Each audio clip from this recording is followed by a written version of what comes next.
And now, it's a great honor to introduce Steve Jobs.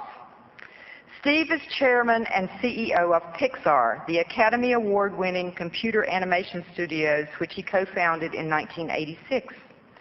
Pixar's first feature film, Toy Story, was released by Walt Disney Pictures in November 1998 and became the highest-grossing domestic film released that year and the third highest animated film of all time.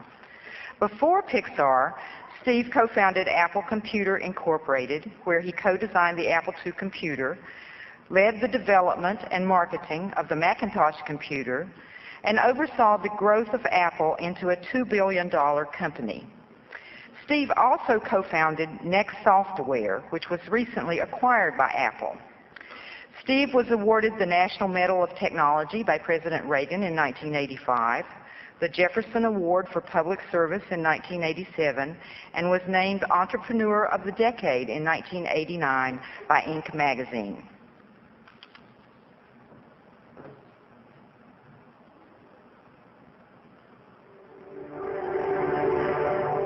Here's to the crazy ones, the misfits, the rebels, the troublemakers, the round pegs in the square holes, the ones who see things differently.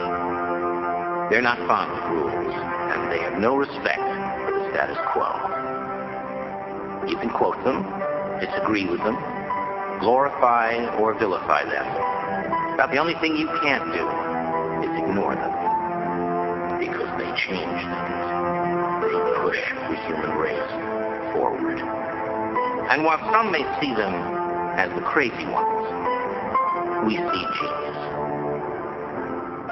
Because the people who are crazy enough to think they can change the world are the ones who do.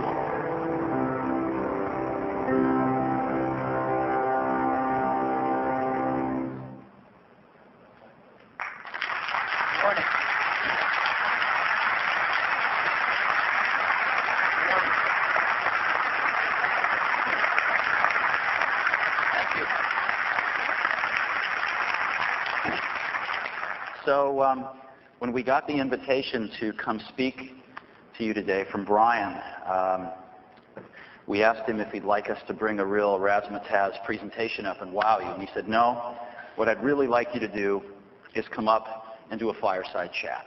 Come up and just answer people's questions. Apple is a part of the higher education experience. What is Apple doing? Apple's obviously had some troubled times. Can you shed some light on where Apple is and where Apple's going? And I agreed to do that. In order to get here this morning, I had to get up at about 4:30 a.m.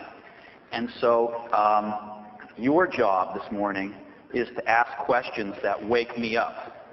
And my job is to give you answers that don't put you to sleep. So what I'd love to do is just get right into it and start off, and I think we'll cover a lot of different things, but start off with some of your questions. And I know that some of you have them. I started getting emails about a week ago with questions. So let's just get right into it. And I'll try to answer anything I can. I'm very happy to be up here in Seattle. It's the home of one of our key partners, Microsoft, that we work very closely with. And no, you laugh. I'm not jesting. No, actually, it's really interesting. When I got to Apple, there was a relationship that a lot of people at Apple thought, and a lot of our customers thought, that for Apple to win, Microsoft had to lose, which seems like a crazy proposition. And we've been working to change that. And I think we have changed that. So some of the best software on the Macintosh actually does come from Microsoft. We believe we have the best browser in the world on the Macintosh, which is Internet Explorer. And it's even better than the version of IE on Windows. There's a whole bunch of stuff you get in IE for Mac that you don't get in IE for Windows. We think we have the best version of Microsoft Office. How many of you use Microsoft Office? Raise your hands. Okay. The best version of Office is on the Macintosh. Now, who would have thought it a year ago, right? But it's true. So we work very closely with Microsoft, and it's a good relationship. We have our differences from time to time, but we work things out in a very professional way. Okay, any questions? No questions? There's some microphones over there if you want to go to the mics. There's microphones in all the aisleways. Pleasure for you to be here. Pleasure for us to be here. I've used Apple software for, I guess, since '77. I love it. But one thing I miss, especially in the Office suite, is a database like Access, which is available on the PC. And I know there are other alternatives. I can apply FileMaker, I can find things, but I'd like something that's sort of like Access available. What's in the future? I think the answer on the Macintosh is FileMaker, and FileMaker is consistently rated above Access by all the reviewers in the magazine. So I would take a strong look at it, but I'll pass your comments on to Microsoft about a version for Access for the Mac, although if I were Microsoft, I wouldn't do it because FileMaker continually beats them. So I'm not sure it'd be worth their engineering to come up with a Me Too product when FileMaker is so strong on the Mac. Yeah. Yes. Anybody else? What can you tell us about your plans for portable computers before January 5th? And, well, that's essentially it, yeah. Okay. We love portable computers. And as you know, Apple really invented the modern portable computer years ago with their PowerBook, which everybody's since copied. And Apple has not distinguished itself in portables for a number of years until last year when Apple came out with a new PowerBook, the PowerBook G3, which is the fastest portable in the world. And it's also in sort of the mid-range, probably the most cost-effective. Apple was the first company to standardize on 14-inch screens. You can now buy a 14-inch screen PowerBook G3 for about $2,500. And they're very, very strong. But that doesn't help out most students. It's just too expensive. Students can't afford 14-inch screens right now. And so just like Apple designed the iMac as a consumer product that's also being used a lot in education, we are designing a education/consumer portable. And we are designing it around a design center that's primarily education-based. But we also think, hopefully, consumers will like it. And we think it's going to be pretty hot. We think it's going to be very affordable. And we've said that we're going to announce it and ship it the first half of calendar year 1999, which starts soon. But we will not be announcing it at Macworld. So you'll see something a little bit later on in the year, and I think you'll be very pleased. Portable computing is really important, as you know. It's got a long ways to go because you've got two things that are fighting each other. One is the desire for mobility, but the other is the desire to be always connected to the internet, right? Do you find that? And these things really are tugging at each other. And there's a series of problems to be solved over the next few years so we can have both. And we're really working on those problems, and I think you'll see those start to get solved over the next few years, where you can really have some very hot, very affordable mobile devices that are constantly connected to the internet. Yes? Steve, thank you for being here. And one of the problems I face as an IT manager is that we look around and we can see that people can build a Wintel machine for about $800. It's got a 300 megahertz processor, yada, yada, yada, yada. And it's very hard for me I've got to support both platforms. And it's very hard for me to go in and say, yep, we can get these Wintel machines for $800, and we can get Apple equipment for significantly more than that. Mm-hmm. One of the things that I think would help that is if I can put the Mac OS on a Wintel machine or an Intel machine. Right. The other thing might be a clone, return to cloning, and I don't... Well, no, why don't you go to the heart of the matter? The right thing would be if our computers were cheaper even still than they are, right? No, the $800 computer is not a... it's a piece of junk. You're right. I know. It's a piece of junk, right. but it looks really attractive. Right. Now, by the way, that $800 with or without a display? That actually is with a display. Some with a display, some without. Yeah. Right. So here's what I see out there. What I see is from the white box manufacturers. And by the way, what we call the white box manufacturers, I'm sure you all know this, is the non-brand name PCs, right? The three guys in a garage PC companies. And you can buy a white box. No, it's true. The average white box computer company makes about 35 computers a month. You know, there's nothing wrong with that. I'm not saying that's wrong. I'm just saying that's what it is. Those computers, you can get a decent one for somewhere in the neighborhood of $800 with a display. The brand name computers, you know, the Compacts, the HPs and stuff like that, they're up for the most part about $1,000 with a display for their lower end models. Some of those don't include networking, so you'd have to add that on and stuff. And where we're at for education is typically around somewhere between, around $1,100, right? $1,150. That's where we are for education with an iMac. Plus a disk drive. What's that? Plus a disk drive. Well, yeah, I thought you guys were really into the internet. I thought you were into the internet here. We're dealing with a lot of people who still believe in the value of a floppy. Right. No, like I said, it's their belief. Right. It may not be ours. In any event, what we've got to do is clearly, you know, get the cost of an iMac down to under $1,000 at some point so that we can compete with the other brand name guys out there. I don't know if we'll ever track the white box guys because we don't believe in making products at that quality level. And again, I'm not saying they're bad. I'm just saying they're not what we want to do. We don't want to make something that breaks because we'll end up spending more to fix it. You know, if you're not around next year, you don't spend more to fix it. So we'd rather make a higher quality product. We'd rather build in the networking. We'd rather build in a display that's not going to drive you blind when you look at it for a few hours a day. You know, very high quality. We'd rather build in stuff like that to make a very high quality product. So what we're trying to do is get the cost delta between sort of a lower quality product and a much higher quality product to be a lot less. And I think the iMac for Apple represents a breakthrough. People have been paying $1,700, $1,800, $1,900 for that functionality from Apple, and all of a sudden in higher ed, as an example, it's like, you know, $1,100, right?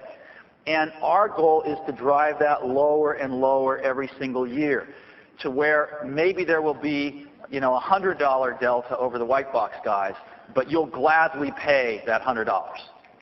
So that's our strategy. And I think we're going to get there a lot faster than worrying about trying to run Mac OS on these white box Intel machines. I think the problem is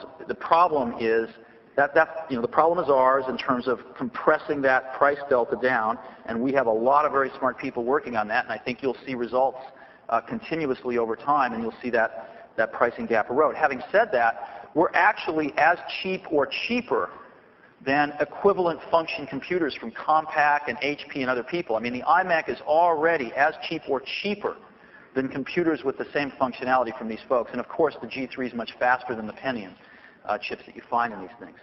So I think we're doing pretty doggone well right now. We're selling iMacs, you know, by the bushel. And I think our goal is to continue to drive the prices down even as we add more features in these products to where that delta gets to be so low that you just can't resist. Thank you. Sir, over there. Thank you. Steve, as someone who has obviously been a major part of the computer revolution, I'd really like to know your comments on the recent announcement by Netscape, AOL, and Sun, and what kind of ramifications you think that has for e-commerce in general, education in specific, and also for Apple. Well, as you know, Netscape was acquired by AOL.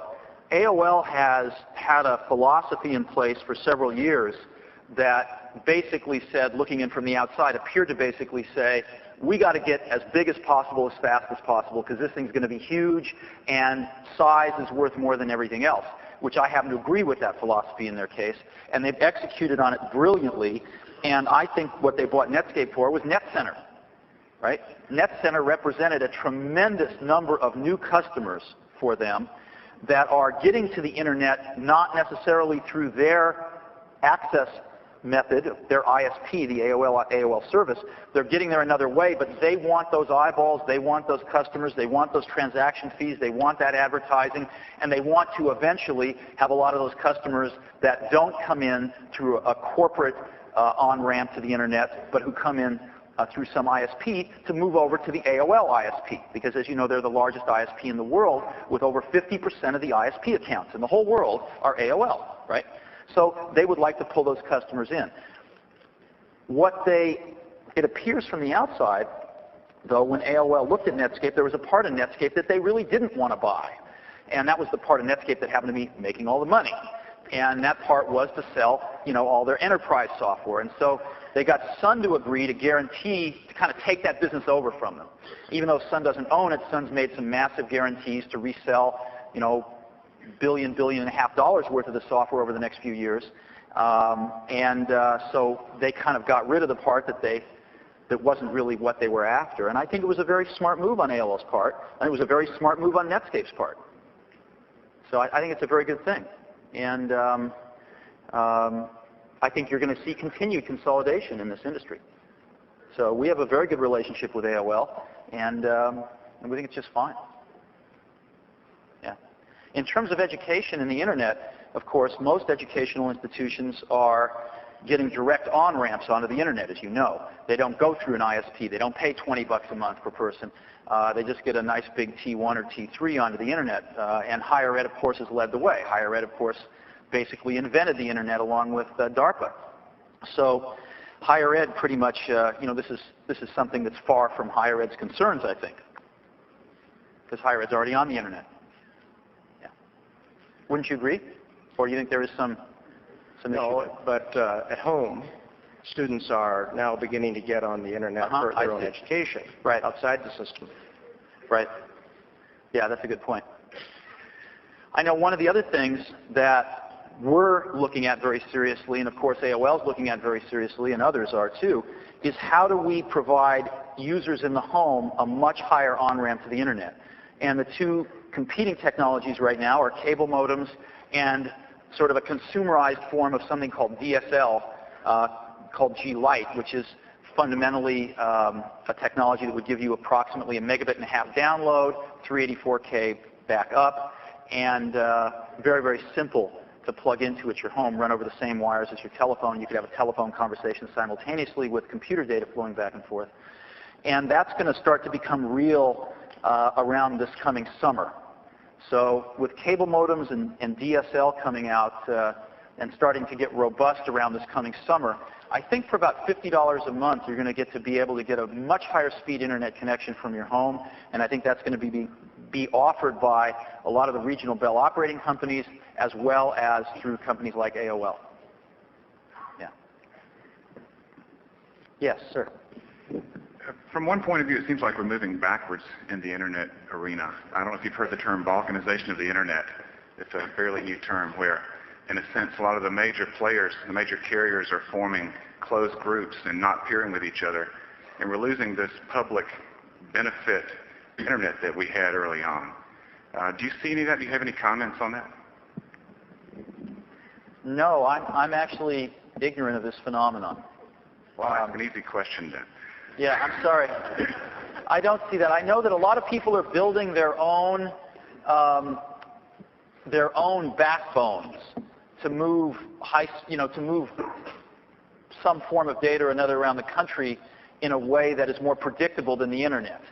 So as an example, if you want to broadcast multimedia, it is not particularly, the internet does not do multicasting yet. So if I want to broadcast something with video streaming over the internet, I can't broadcast it from one place in a multicast way and have a bunch of people receive the same stream. I have to send it to each one individually right now. I have to unicast. So if I've got 5,000 people listening to a multimedia broadcast, I have to have 5,000 different conversations going on. And to have 5,000 conversations from all over the country get to one server in one place on the public internet backbone is an unpredictably reliable thing. So some companies are taking matters into their own hands and building kind of phantom networks that intersect the internet at various places, let's say around the country or around the world, but deliver that bandwidth with dedicated infrastructure. And I think is that kind of what you're talking about? Right. Yeah, I see that simply as a crutch to the backbone of the internet. It doesn't prevent anyone from getting anywhere to anywhere. And I think it's a matter of time before the internet improves, the backbone of the internet improves, in this case with multicasting, to obsolete those crutches. So I'm not worried about the balkanization of the internet. This thing's gone too far. It's not going to balkanize. What I am concerned with is that some of the basic technological issues that are holding back some kinds of things on the internet get resolved in the next 12 months or so that these crutches are no longer necessary. Yeah. Thanks. Yes. Hi. Can you hear me? I can. There I go. I'll stand on my toes. Stephen, you've been asked a lot of what I would call technical questions, and I'm more interested in, given that this is an education conference, a more, I guess I would call it a philosophical question. I've always thought that one of the great powers of computing is the ability to eliminate illiteracy. Uh-huh. You know, because you can control the content, you can control the quality, and you can spread it out all over everywhere. And I've had a lot of people ask me all over the world if that were possible, and many years ago it wasn't, but now it is. And I think that that issue has tremendous social, political, and economic implications. Now, I come from Canada, so with our currency these days, I feel like a third world country, but that's true. But the fact is, if I look at our native population, or even some of the provinces that are not as advantaged as Ontario, I know that we could take computing power and improve the literacy of our children. And I'm very interested in your personal opinion about that, and also the opinion of Apple as a company that's been involved in the education business for a long time. Yeah. You know, there is some software, there's many kinds of software approaches to teaching reading. And some of them have proven to be moderately successful. And we probably sell lots of computers to have that software run on, since most of it was written and continues to be advanced on Macintosh OS. But after seeing a lot of schools and traveling a lot of places and having some kids myself and watching them learn how to read, I do not believe it is a problem that has a technological answer. I believe it's a problem that has a human answer. And I think when we all attacked this problem, especially in K-12 20 years ago with computers, we really thought that technology was going to be a miraculous substitute for parents and teachers and augment them. And it turns out, the more you look, the more you see, the fundamental basics of the situation are really what's important. You know, the fundamental basics of how much time do kids get to spend with their parents day in and day out. How much time do kids get to spend with their teachers day in and day out. These very simple things of student-teacher ratios, right? Of parent-kid ratios, you know? These are the basic things that our society has to tackle. I've been to villages in the outskirts of India that had higher literacy rates than some of our cities, you know? So it's not a technological problem that we face here, and I think we do a disservice to ourselves and to some extent to our technology if we try to make it be so simple. It's not so simple. And I don't have any magic answers, but I know that it's not as simple as we thought it was 20 years ago, and the computers are not going to charge in and solve those fundamental problems, because I don't think they can. Once those problems are solved, I think computers can take us to amazing places. But they're not going to substitute for those basic things that we as a society have to figure out how to provide in a better way in many places than we're doing right now. So, yes. Steve, I'm very interested in finding out your, the motto for Apple is Think Different. Right. And what do you see as Apple's vision of how Apple can change society and higher education in a way that is distinctly different from your competitors? Well, you know, I mean, Apple had to think different because it had a near-death experience, right? You know? I mean, Apple was going to think bankrupt if it didn't think different. So, believe me, near-death experiences tend to prioritize, you know, your values, and they tend to prioritize what you're going to do. And that's what happened at Apple. A lot of stuff that people thought was important just completely crumbled. And we had to ask ourselves, what's really, really important to us? And to the folks running Apple and all the folks working hard at Apple right now, the thing that's really, really important to us is making great computer tools. That's what we want to do. And that spans hardware and software and communications and you name it, but making great computer tools.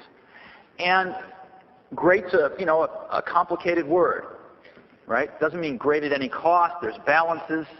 But we want to make the best computers in the world. And a corollary to that is that we think computers ain't so good right now. You know, it's just at the beginning of this whole thing. We tend to think it's a very mature industry, but it's not. It's right at the beginning. And the products that we have right now, and you know, I mean, Windows, Macintosh, all of them, they're okay. They could be so much better. And so we're starting out to make them that much better. And we're starting, of course, with the physical computers themselves because that's the fastest thing to change. Software takes longer. And we're saying, well, Apple was last in communications built into its computers, you know, 18 months ago. Right? Apple was last. If you stack ranked everybody, the stuff that Apple had available and built into its computers was probably the worst. We now are equal or better than anyone, and within another year will clearly be the best. Because we felt that computers, in addition to being computational devices, are enablers of communication more than anything these days, and building in communication technology and seamless technology is going to be very, very important. So we're putting a lot of energy into that. We decided that what computers look like and how they work mechanically was really important to people. So we've tried to invest a lot in starting to make computers look much better and function much better and not have 300 cables coming out the back, et cetera, et cetera. We believe in ease of use, always have. And we've done a lot of things on the physical side. You'll see us do even more on the software side. The whole ease of use revolution kind of stalled. And everybody's just doing what we did 10 years ago. Matter of fact, it's gotten more complicated because as the functionality's gotten more complex, we've just stuck warts on the side of what we had 10 years ago instead of rethinking everything. You know, when the UIs that are in use today were thought out at Apple, you know, a dozen years ago or longer, I mean, communications wasn't a reality. You know, local area networks weren't a reality, much less the internet. What does this mean for a user interface? You know? And you have people attempting to describe what that might mean, Microsoft trying to merge the browser and this and that, and we don't think any of it's really any good yet. So I think we have a chance to really continue that ease of use revolution as we go forward. And lastly, we're really big on making computers our friends can afford. And not all our friends are Larry Ellison. So we've got to make computers that are really affordable. And I think that's another place that Apple got really off track, and we are just driving that really hard. So we've got great operational excellence coming back to the company. I don't know if you know, but last quarter we actually had better inventory management than Dell, which is considered to be the best in the industry. So, and then you'll see that continue, I think. So I think we are bringing back excellence in a lot of areas in the company and focusing on making the best computational products we can, not just ourselves, but with our partners, you know, like Microsoft, like Adobe, like, you know, 10,000 other software developers out there, and with some hardware partners as well. So that's what we're trying to do. And I've always believed that if you manage, I mean, I was told this by one of the wisest business people I've ever met in my life. Early on in my career, he said, if you manage the top line, which is the quality of your people, the quality of your partners, and the quality of your strategy, the bottom line will follow. And I believe that.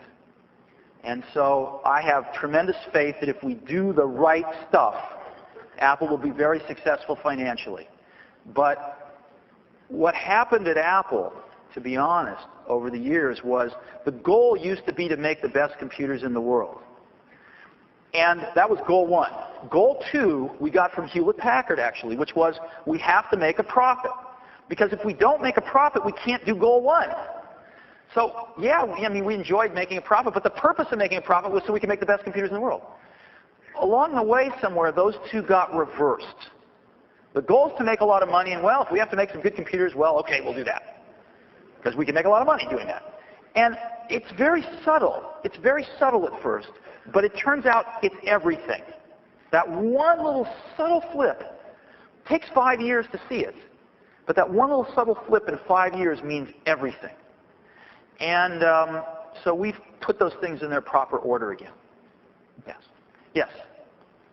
To return to the material of your introductory media clip, I was wondering if you could speak to how you encourage creativity, and in particular, how you help people to overcome the fear that might be a block to creativity.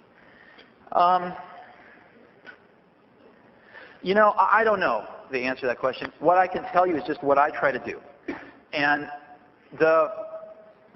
I observed very early on that, you know, like in most things in life, what's a good example? I don't know. The car you drove here in, the hotel room you stayed in, the airplane you might have taken to get here. In most things in life, the dynamic range between average and best is around 30%, right? You know, the average taxi versus the best taxi. Well, maybe the best taxi didn't smell and it got you there a little faster. You know, maybe give it 50%. The average plane ride versus the best plane ride. You know, first class, well, the meals aren't any good there either, but first class versus coach, maybe it's 50%. Very rarely in life do you even come across something that's twice as good as the average, right? Would you agree, in general?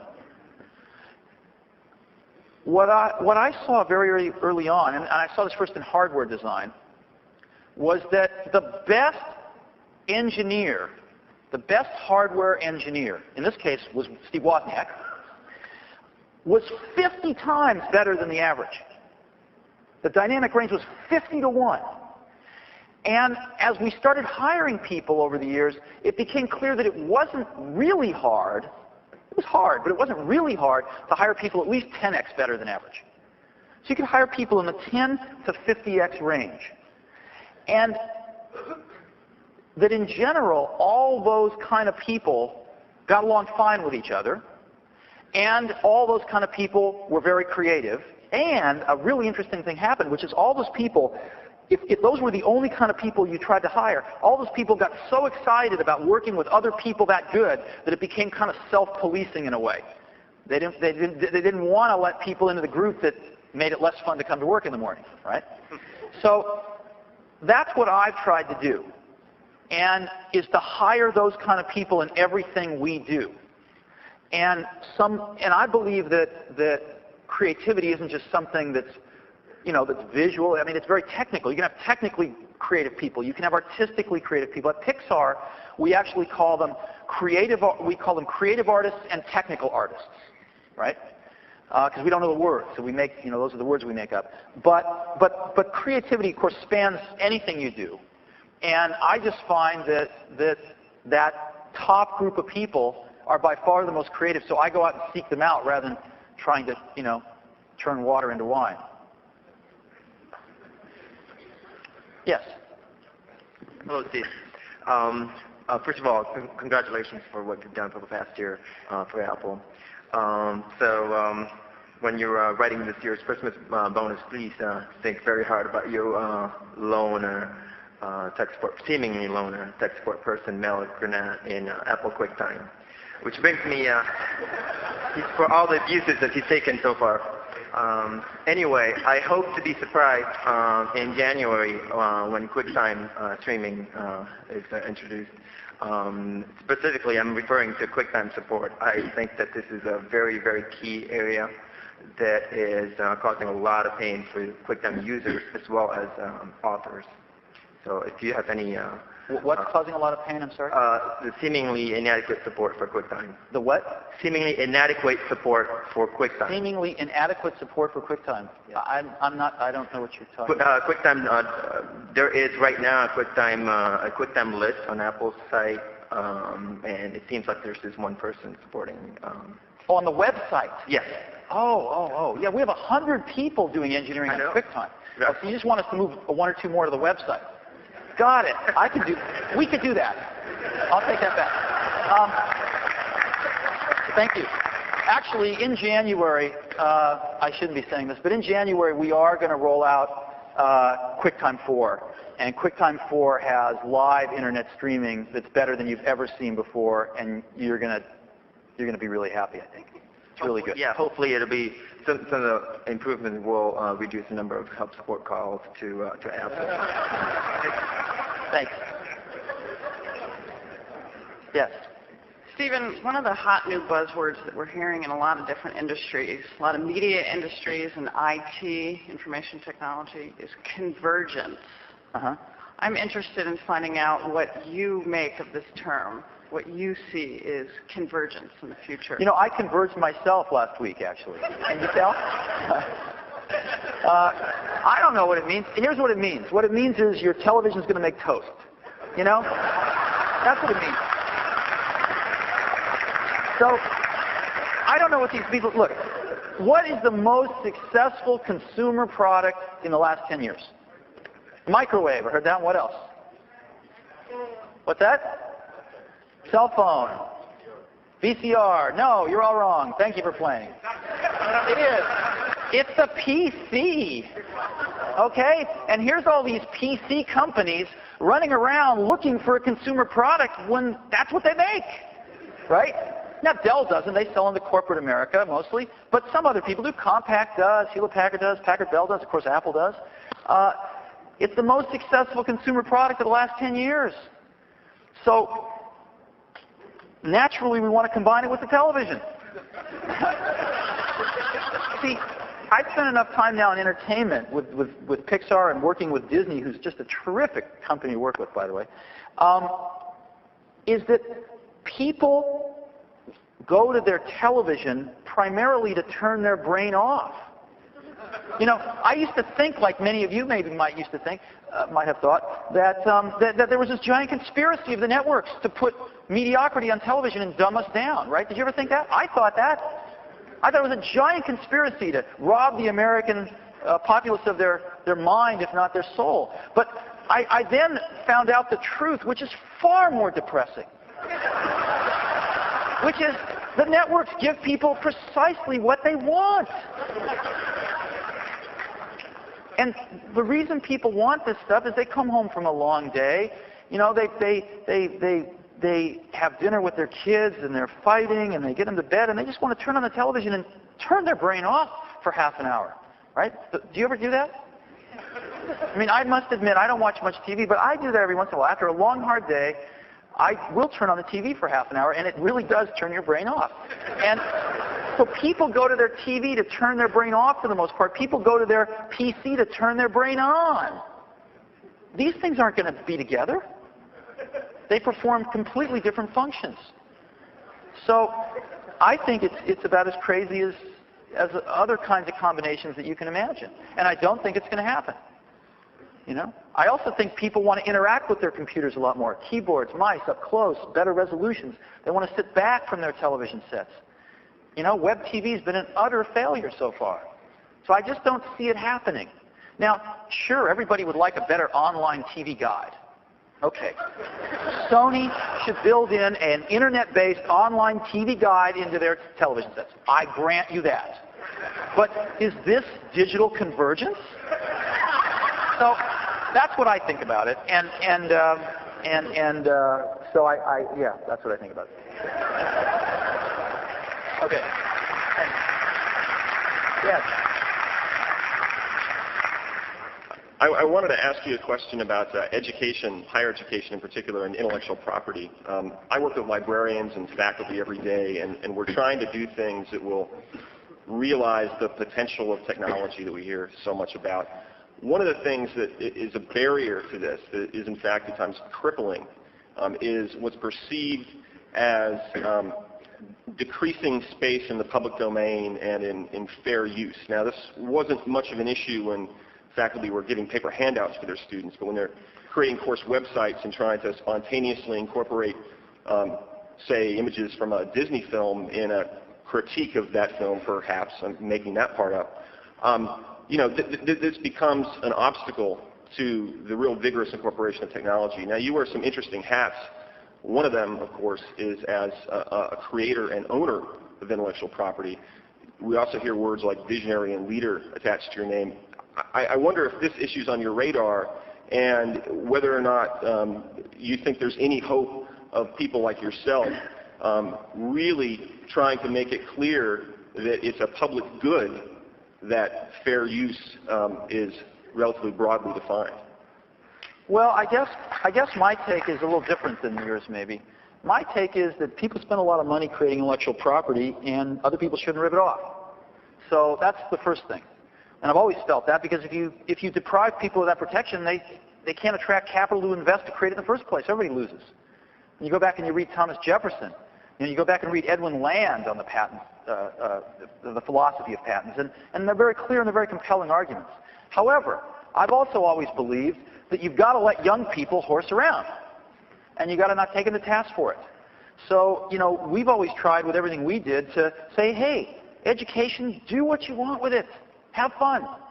But that doesn't mean you say broadly, go make money off it. It doesn't say broadly, all you other companies out there, go do what you want with it. I mean, if I could I'm not talking about patents. I'm talking primarily about copyright.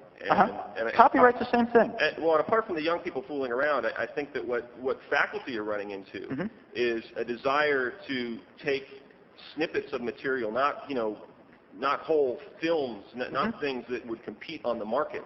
And we're talking not about faculty that are out there, getting paid per student necessarily, but faculty working in typical institutions. Right. And they're finding increasingly publishers and others, coming down on them. Now, I don't... Well, it's in the same way that if they Xerox textbooks, they'd come down on them, wouldn't they? I mean, intellectual property is owned by people. Copyrights are a form of ownership. And I think the real issue is that there's been no good clearinghouse mechanism to get people paid the small amounts of money they would want to extract from users of small amounts of their material. I mean, ASCAP's a model that could be applied. But that's the issue. The issue is not should owners of intellectual property have the choice to get paid for it, because they should. It's theirs. This is America, at least, currently. So you gotta respect that. The issue is most of these people wouldn't want very much money, if any, if there was a very simple vehicle for them to collect a few cents here and there. And that vehicle is not in place.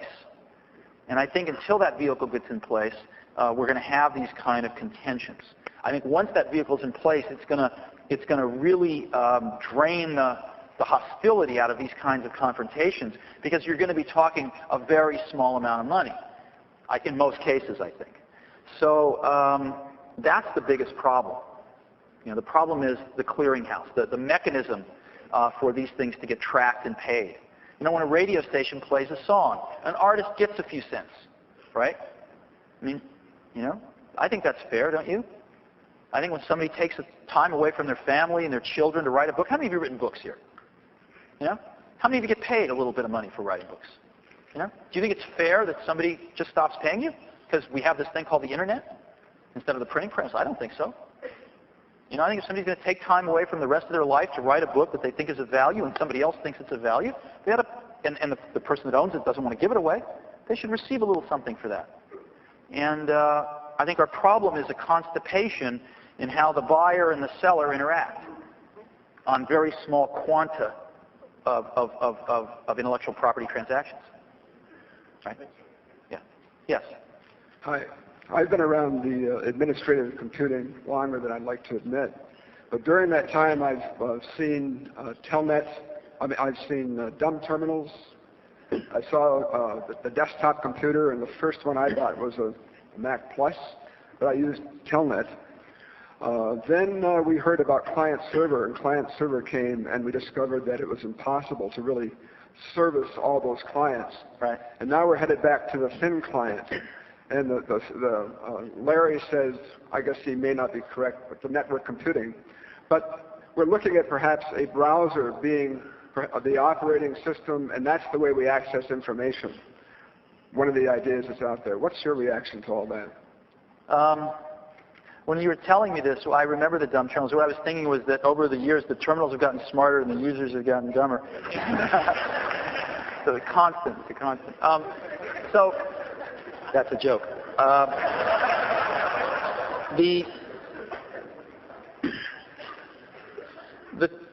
The trade-off one makes is in terms of interaction. One can have a thin, quote-unquote, thin client, and we'll explore that in a minute today, and one can get some benefits from that. Having an application run only on the server is a plus in some cases. You don't have to administer a zillion copies on the clients, et cetera, et cetera. And the clients can be anything, and they can be things we haven't thought of, and basically, there's some real advantages to that. However, if the client really is going to be thin, the interaction is going to be not very dynamic. And so the more interactive you want to make these applications, the more that approach doesn't work. And the more you have to go to a thicker client, a la Windows, a la Macintosh.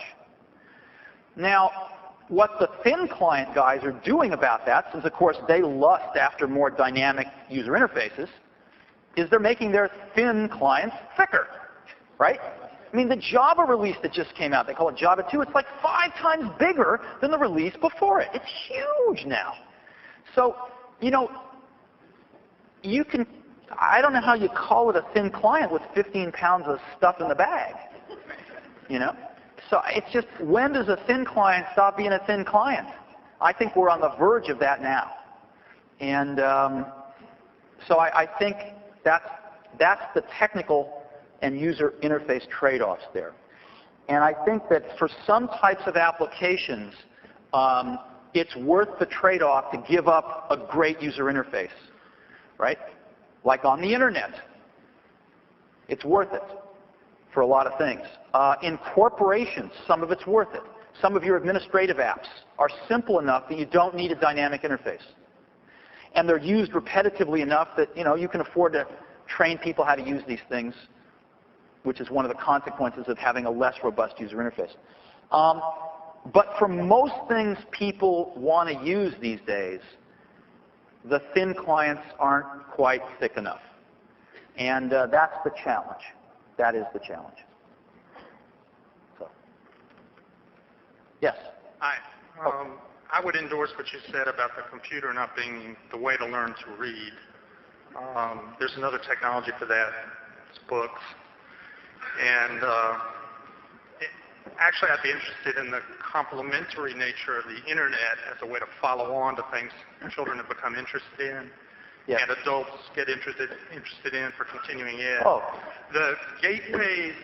How do you look at the future of, of gateways and the various type of shopping mall approaches to finding out about things? Well, first of all, the internet is phenomenal. I mean, the internet will clearly go down as the most important thing of the last 20 years of the century in terms of computing and maybe even in terms of things beyond computing. It's huge. And I don't know if how many of you have sat down with your kids in front of a computer and actually explored a topic on the internet. But for all of those that, you know, you have done that, it's phenomenal. It's really phenomenal. And it's chaos, but it's a sort of wonderful chaos. And it takes a little longer to find stuff than you'd like, but that's okay, especially if you're sitting there with, you know, one of your kids or somebody else's kids. So that part's great. What's not so great is that in that free-for-all, there is no trusted advisor.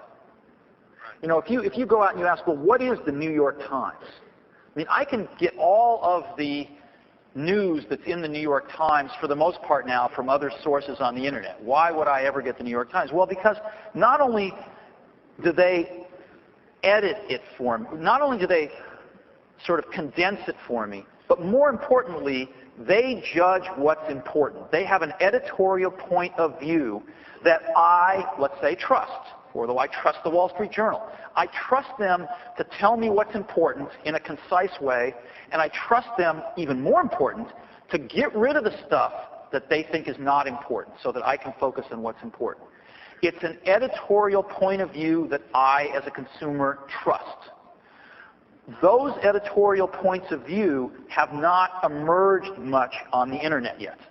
As an example, for a parent, where can I go for an editorial point of view that I trust? I don't want my kids seeing certain sites. I want things organized in certain ways. And those things haven't emerged, and I believe they will emerge because I believe people will believe there's value in them. And I think you're starting to see that on a small scale, and I think you'll see that on some larger scales as some of the big players get into this in the next few years. So that's where I think we are today. But of course, it's incredibly fantastic right now. It's like the Wild West. You know, but some people got killed in the Wild West. So the gateways, though, for instance, as Yahoo improves or elaborates itself, same with AOL, same with anybody who's got the front page attention of the searchers. I actually think we're entering a period where it's going to get boring from that point of view. I mean, have you noticed all of these portal sites? Do they look the same to you? You go from one to the next to the next to the next. They all look exactly the same. So what's the future of the market? What's that? What's the future of that market? I don't know, but I know it's not having 7 things that all look the same. You know? I think there's going to be some real opportunity here as the first wave of this thing consolidates and everybody thinks it's maturing, same as the computer industry, and yet everything's going to look the same as the computer industry. It's going to be the same as everybody making beige rectangular computers. You know? I just slap a Dell logo on or a Compaq logo on or a Gateway logo on or HP logo on. They all look the same. They all do the same thing. The world doesn't need that. So I think we're starting to see that same thing with internet portals. And I don't think the world needs that, so I think there's going to be an opening for some more interesting things to emerge over the next few years. Yes? Thank you. First of all, congratulations on your successes at Pixar, Toy Story, and A Bug's Life. I recommend anybody who sees A Bug's Life to be sure to watch the closing credits. As someone who's been using the Macintosh since day one, I'm very happy to see the recent successes at Apple. But it's hard for me to completely restore my faith in a company that doesn't have a permanent CEO yet. What's on your business card? Have you gotten printed yet? You know, I don't have any business cards. No, I don't. And forgive me if this is a taboo subject. No, it's not a taboo subject. You know, I was hounded with this all through last year, the second half of last year and early this year. And, you know, there's been a lot of issues and challenges on our plate. And, you know, you go to work at 7 in the morning, you come back at 8 at night, you're drained, and then, you know, you get 10 emails talking about what's your title. And I decided, I was actually up and I was brushing my teeth one morning. I looked in the mirror and I decided, Steve, this is not your problem, right? You know, I talk to myself sometimes when I'm brushing my teeth. And this is not your problem. This is somebody else's problem.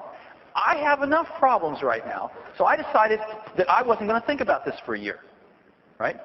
That was in late January, and I'm not going to think about it until sometime early next year. I'm just not even going to think about it. And if other people have a problem with that, I apologize. But it's not my problem.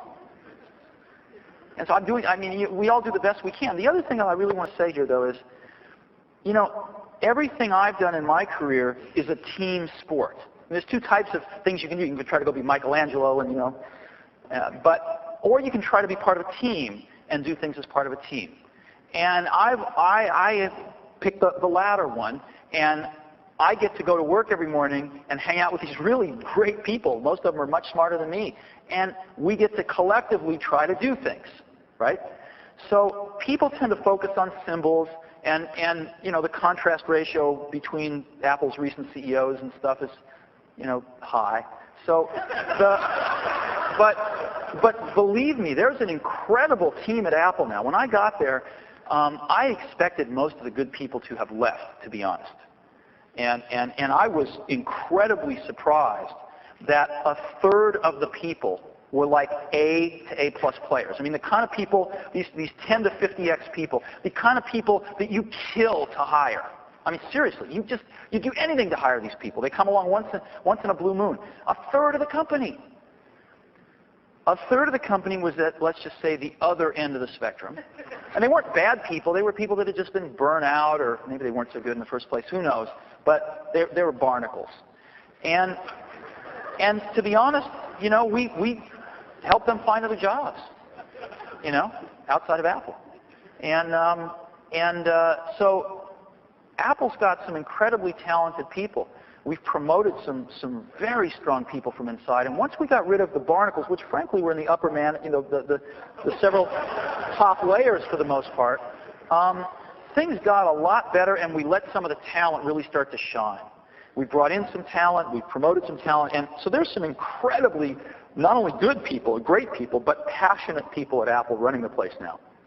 And anything that we've been able to accomplish is due almost entirely to their efforts. So I wouldn't lose too much sleep over that. Yes? Moving from the sublime to the ridiculous, or unpleasant anyway, I was very disappointed last week I was all excited to go buy a new Mac, and then I discovered you only have one display for the G3, the 16.1 visible area. No, and we have 3 displays, 3. Not for the educational purchase. The flat panel is not, I guess that makes the second display. Is that true? Yep. No, we have all 3 displays in the education price list? Yeah, we have all 3. Out on your website, you go on the website and the only video monitor that's available is the one ordinary run-of-the-mill. I was pretty excited. That's really dumb, isn't it, if that's true? So we'll go fix that, if that's true. But on the educational price list, there should be 3. There's a really, really good, this is what I use myself, a 15-inch flat panel display, 10 by 7, and it's pretty stunning. It's probably the highest quality one in the marketplace. And then there's the 17-inch 16.1 viewable, and then there's a 21-inch which has color sync in it. I called the 800 number because I was so disappointed, and he said it wasn't available either. God, what a stupid company. I will try to go fix that one. Thank you. By the way, we appreciate these things very much because, you know, you can't fix what you don't know, so yes. Yeah, kudos on a bug's life. I was wondering if a bug's life in some ways is analogous to certain product development cycles or channels of distribution. I have a question as far as the high-end development of content authoring tools and your motivation to make some of those tools easy to use. What are some of your plans, especially as we start working with faculty who want to get into the next wave, multimedia, simulation, streaming media, and things of that sort? We are clearly doing a lot in the multimedia, streaming media space, and I can't really talk about that until you see some stuff announced early next year. But we're doing a lot in that space. We've got some of our best people on it, and I think you'll be pleasantly surprised with what we do. Okay. Yeah. In terms of the other kinds of things, I mean, we get asked all the time at Pixar, you know, can we commercialize? Pixar had to, how many of you saw it? Did any of you see Bug's Life here? Some of you? Yeah? The rest of you need to go see it. Soon, this weekend, I think. A Bug's Life is a wonderful, wonderful computer animated film, the second computer animated film from a little studio called Pixar Animation Studios that has a great partnership with the Walt Disney Studios. They help us, they mentor us. We work with some great guys, Peter Schneider and Tom Schumacher down there, work with Michael Eisner and all the marketing and distribution folks. And we created this movie called A Bug's Life. These films take 4 years to make, and they're done entirely on computers, so there's no hand drawing or anything. Of course, people make them. But they use these very, very powerful pencils that we've developed. And we had to invent this whole field. And we wrote all this proprietary software, and we're sort of the only people in the world that can do it at this level. And we get asked a lot about commercializing those products for the Mac and stuff. As an example, to make A Bug's Life, we had 5 terabytes of data. 5 terabytes. The workstations that we used to animate the film had 1.5 gigabytes of memory in each workstation. That's on its way to going to 3 for the next movie. So we're a little beyond what we can do in an iMac. Just quickly, to move from the tools to the content creation, there were some questions about fair use. I'm wanting to write a critique of cultural products using A Bug's Life. I got a few bucks if you give me permission to use some of your screen grabs. Actually, I believe the Disney website for A Bug's Life does have a lot of screen grabs that you can download for free. Yes, sir. A few more questions, and I think... A number of years ago, you had an opportunity to go to Xerox PARC and see some really innovative people. Doug Engelbart over on the design side, the mouse, the user interface, and so on. That part of the revolution seems to be making some progress. It's not done yet. But the software side seems to have been ignored or paid halfway attention to. I'm talking about Alan Kay and objects, and the fact that Alan Kay still thinks nobody's figured out what objects are yet. And he's right. Yeah, he's right. I think he's right. But you were saying that we have to move things into the software arena in order to catch up with what the hardware's been doing. Right. Well, how are we going to get people to make that paradigm shift and look at something like Squeak instead of Java or similar kinds of technologies? Well, the hallmark of real object-oriented technology is runtime binding. It's for things to be able to just make decisions at runtime as autonomous elements, rather than a programmer having decided what should happen, months, days, years ago. And the minute you accept that, you can do all sorts of wonderful things in the object space. There's been a few commercial systems that have tried to do it, but it's very hard to get the kind of performance you need out of that. Next specialized in that and did a pretty good job, in my opinion, on some of that stuff. And you will see sort of a next generation of that technology from Apple, sometime in the coming year. So I think Apple is very committed to that. But as you know, software moves more glacially than hardware. And there's a lot of money invested in lots of apps that are not going to change overnight, even to use a new technology.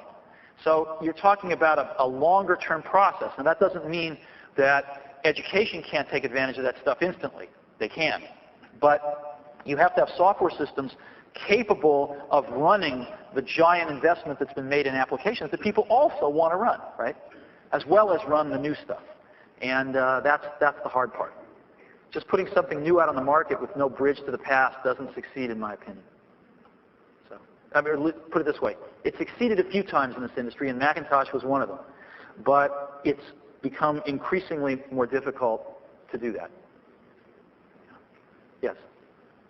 I find it a little curious. None of us is introducing ourselves to you, so let me do that. I'm Greg Jackson from the University of Chicago. I want to give you 7 statistics, 1 story, and something I heard from an Apple person this morning, and ask you to help me reconcile them. The statistics are these. We did a survey of our students last year. Of our seniors, about 2/3 were Mac users. Of our freshmen, 15%.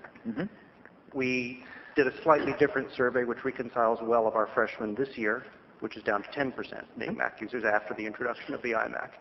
If we look at installed desktops at the university, somewhere between half and 2/3 probably are Macintoshes. We're a major Macintosh site. If we look at institutional purchases of new machines, over 80% of them are Windows machines. Yes. If we look at how many iMacs we've actually sold, and if someone's going to buy an iMac anywhere near us, they should come to us because it's cheaper. We've sold 22 of them. No, they shouldn't. They probably don't buy them from you. They probably buy them before they come. No, most they don't. Nobody brought an iMac with him or her this year. That may be. 0. And there's $100 cheaper, so if you're there, they buy. We sold 22 of them. Right. Of those, 12 are at our K-12 school that we own. Yes. Of those 12, 6 have been dead since the day they were installed, and they're out of service. Those are the statistics. The story is that I have a son who has been using his Mac avidly ever since he was 6 or 7. And he's gone through all of my old Macs over the years. And I really wanted to bring an iMac home because I wanted to play with it. And since I already had a computer, I couldn't persuade myself to do it, so I tried to persuade him Right. that this was a perfect thing to do. He wanted nothing to do with it. Sure. What he wanted was a Windows machine, because that's where everything he wanted was. Those are the statistics in the story. Oh, on sure. the escalator on the way up, we were riding up with someone who is senior in the higher education channel. And she said two things. One is that in her view, things are going great in higher education and that they're way up and that Apple is selling more stuff than ever. And secondly, that her perception is that among school kids of my son's age, that the same thing is happening. And I have trouble reconciling these, and I wonder if you can help Oh, I can tell you the situation. It's very easy. Apple forgot some things for some numbers of years. And, you know, in many ways, life is like an intestine, right? You know, it's like the snake that ate the rat. You know, you just gotta, there's no way to get that rat through that snake faster than it's going to go. And Apple ate a rat. What can I say? Apple stopped. Apple, the company. Care to name your. Can I finish? Apple, the company. Apple's the company that invented consumer computing, right? Apple forgot to make a good computer under $2,000 for several years. Apple forgot that games were important, right? You know how many of the top 10 games last year ran on Mac last Christmas? How many? Zero. Zero. Can you believe that? What were they thinking? Zero. Okay, this is not good, because people like your son, the number one thing, your son may or may not be in this category, but we do a lot of market research. The number one thing they buy computers for is to run games. They want to trade them with their friends. They want to talk about them with their friends. And if you don't have any of the top 10 games in your computer, you are absolutely the most unhip computer in the world to kids. Right? That's what's happened. Okay, massive efforts are underway. So, and it is true, by the way, that Apple's selling more computers than ever into higher ed and more computers than ever to kids right now. But that's not what you're talking about. What you're talking about is something more fundamental that scares all of us. What scares all of us is that Apple got unhip with kids for several years. And we've got to bring that back. It's not about better marketing. It's about better products. And so what you're going to see is this Christmas, right? This Christmas, about four of the top 10, we don't know which games will be the top ones, but my guess is 4 of the top 10 games will run on Mac, okay? Really hot. Matter of fact, better than, in many cases, better than their PC counterparts. Next Christmas, we think we'll be up to 9 of the top 10 games, and the graphics that are going to be offered in Macs is going to blow the PC stuff away. So we are absolutely coming back, but we got a rat inside this snake, okay? I don't know how to say it any other way. And we're going to go through a few years where the kind of thing you're talking about happens. But if we make better products, we will be the cool computer with kids again in a few years. I promise you that. Okay? So stay tuned. It's going to come back. Yes. Hi. 2 more questions, and I think we got to go. Hold on to that snake for a second. Even during the time of the rat, yes, the Mac OS has consistently masked the complexity of the underlying technology of computing. And to that end, but that's good. The vision of the Macintosh never faltered, at least in that aspect of the Mac. There are a couple of products, however, that have however, in the process of being digested by the snake. And I'm really, and I'd like to use some of those rat parts.